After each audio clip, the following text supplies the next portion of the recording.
VD. Satheesan സർക്കാരിന്റെ ആദ്യ budget വരികയാണ് നാളെ. വലിയ പ്രതീക്ഷയുണ്ട്. എങ്ങനെ ഈ പറയുന്ന 20,500 കോടിയുടെ ലാപ്സ് ഉണ്ട്, പ്ലാനിൽ തന്നെയുണ്ട്. അതിലൊക്കെ എന്താണ് വി.ഡി. സതീശന്റെ മാജിക്? ഇന്ദ്രജാലം കാട്ടേണ്ടി വരുമെന്ന് പറയുന്നുണ്ട് ഇന്നലെ മാധ്യമപ്രവർത്തകരോട്. ആ ഇന്ദ്രജാലം എന്താണെന്നുള്ളതാണ് ഇനി ആകാംക്ഷ. വി.ഡി. സതീശൻ സർക്കാരിന്റെ ആദ്യ ബജറ്റ് നാളെയാണ്. നികുതി ചോർച്ച തടയുന്നതിനുള്ള നടപടികളായിരിക്കും മുഖ്യമന്ത്രി വി.ഡി. സതീശൻ അവതരിപ്പിക്കുന്ന ആദ്യ ബജറ്റിന്റെ മുഖ്യ സവിശേഷത. GST വകുപ്പിനെ ഉടച്ചുവാർത്ത് നികുതി പിരിവ് ഊർജിതമാക്കാനും ബജറ്റിൽ നടപടികളുണ്ടാകും. പുതിയ പദ്ധതികളിലൂടെ വരുമാനം കൂട്ടാനുള്ള ഇടപെടലുകളും പ്രതീക്ഷിക്കുന്നുണ്ട്.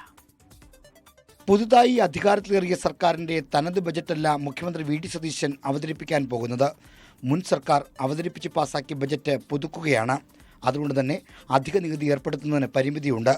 പുതിയ നികുതി നിർദ്ദേശങ്ങൾ കൊണ്ടുവന്നാൽ നേരത്തെ പാസാക്കിയ ധനബിൽ ഭേദഗതി ചെയ്യേണ്ടി വരും. എന്നാൽ പ്രിയദർശിനി യാത്രാ സൗജന്യ പദ്ധതി ഉൾപ്പെടെയുള്ള ഇന്ദിരാ ഗ്യാരണ്ടികളും ക്ഷേമ പെൻഷൻ വർദ്ധിപ്പിക്കലും നടപ്പാക്കണമെങ്കിൽ വരുമാനം വർദ്ധിപ്പിച്ചേ തീരൂ. റവന്യൂ ഡെഫിസിറ്റ് ഗ്രാന്റ് ലഭിക്കാത്തതും പ്രതീക്ഷിച്ച വിഹിതം ധനക്കമ്മീഷനിൽ നിന്ന് ലഭിക്കാത്തതും മൂലമുള്ള ധനപ്രതിസന്ധി വേറെയുമുണ്ട്. ഒരുപാട് പരിമിതികൾ നമ്മുടെ മുമ്പിലുണ്ടല്ലോ. ഇതൊരു റിവൈസ്ഡ് ബജറ്റാണിത്.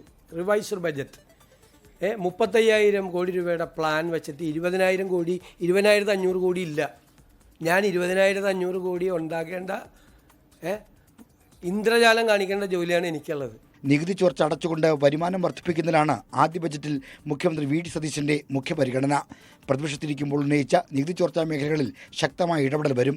ഒപ്പം GST വകുപ്പിനെ പുനഃസംഘടിപ്പിച്ച് നികുതി പിരിവ് കൂടുതൽ കാര്യക്ഷമമാക്കാനുള്ള നടപടികളുണ്ടാകും. സ്വർണം, മദ്യനിർമ്മാണ മേഖല തുടങ്ങിയവയിൽ ശക്തമായ ഇടപെടലുണ്ടാകും. മോട്ടോർ വാഹന നികുതിയുടെ പകുതിയും കിഫ്ബിയിലേക്ക് പോകുന്ന രീതി അവസാനിപ്പിക്കും. ഇതിലൂടെ സർക്കാരിന്റെ ധനലഭ്യത കൂടുമെന്നാണ് വിലയിരുത്തൽ. കിഫ്ബിയുടെ ബാധ്യതകൾ സർക്കാർ ഏറ്റെടുക്കും. 16ാം ധനക്കമ്മീഷൻ നിശ്ചയിച്ച നികുതി വിഹിതം മുൻവർഷത്തേക്കാൾ കൂടിയതുകൊണ്ട് ആ ഇനത്തിൽ പണലഭ്യത വർദ്ധിക്കും. നികുതിയേതര വരുമാനം കൂട്ടാനുള്ള നടപടികളും ഇത്തവണത്തെ ബജറ്റിൽ പ്രതീക്ഷിക്കാം. 24 തിരുവനന്തപുരം.